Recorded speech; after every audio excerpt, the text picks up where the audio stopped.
Hare Krishna. So today we are discussing the topic, which is a very interesting one, is the secret behind the secret.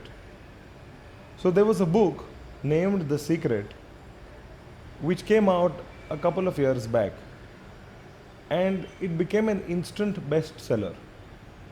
Not only that, there were books which were written as a supplement to this one, and they became an instantaneous rage.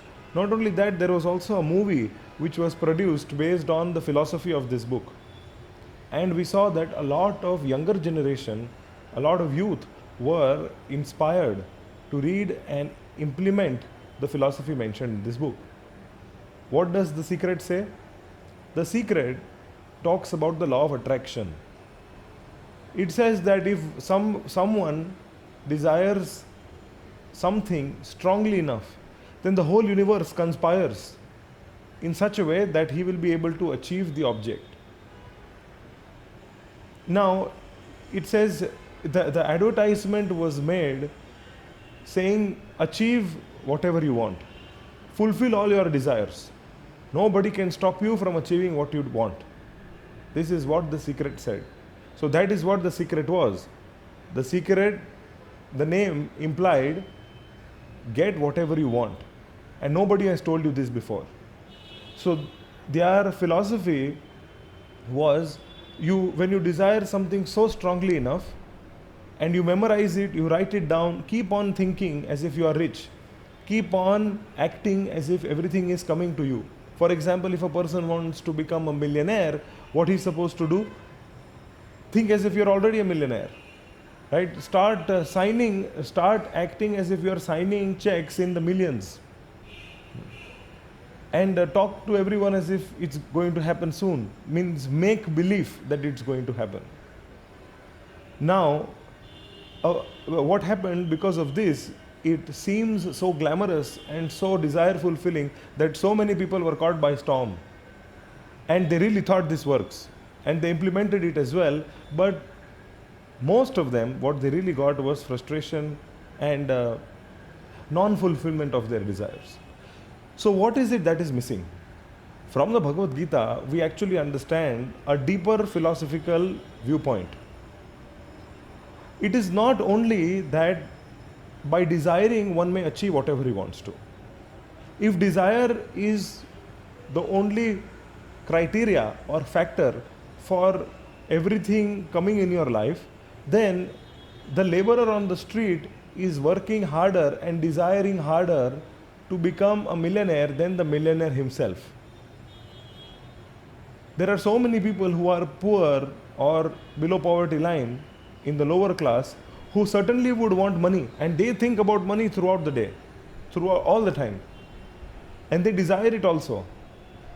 Not only that, they perform so many rituals for the same, so that they can improve their standard of living.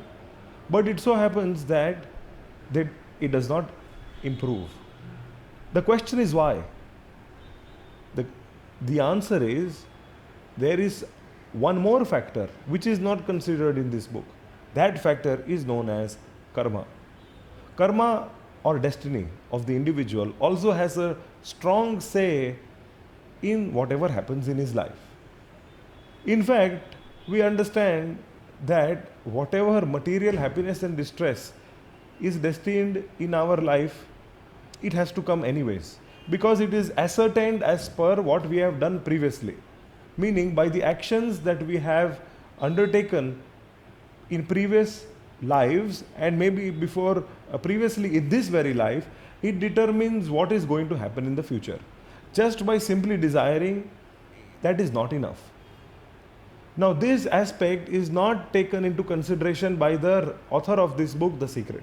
Therefore, it is flawed, therefore it is incomplete. In the Bhagavad Gita, we understand this particular shloka. It says, Prakrite kriyamanani gune karmani sarvashah ahankar vimudhatma kartaham iti manyate. It is actually material nature which is providing whatever we want, yes, but that is only after the sanction of a person known as Paramatma. Paramatma, or the super soul who is present in our heart.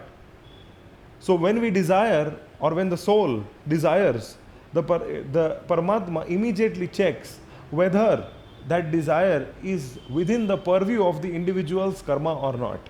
If it is not, then he does not achieve. If it is there, then he may achieve it. So the determining factor is actually the individual's karma. For example, we take the same example of the person wanting to become a millionaire. A person may desire strongly enough, but if it is there in the karma, then slowly, gradually, he may become. If it is not, then he will attract that good karma, he will attract to perform those activities, he will attract those situations in his life by which he will accumulate the good karma to become a millionaire, not necessarily in this life, but in future lives. But that does not necessitate that he will become a millionaire in this very life. So therefore, we understand that this understanding of the secret is incomplete. And only when we turn to the Bhagavad Gita and the Vedic texts, which are actually coming from the absolute realm, then we can understand life for what it is, how to actually go about in fulfilling our desire. And as regards what is to be done about life and about our desires, what we are supposed to do, we should work our best, do our best, and leave the rest to God. Hare Krishna.